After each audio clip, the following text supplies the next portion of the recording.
Гледайте мача Германия срещу Унгария на 19 юни, сряда от 19:00 на живо по БНТ 1.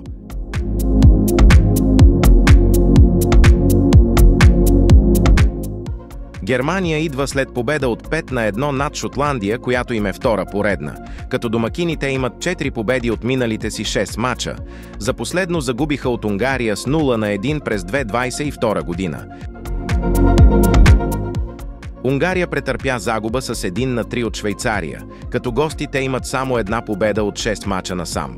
От миналите им 4 мача с Германия имат една победа, 2 равенства и една загуба.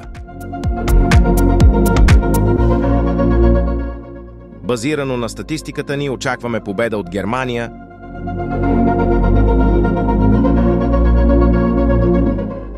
Бъдете предварително информирани за всички предстоящи спортни събития в света на футбола, ММА, бокс и много други.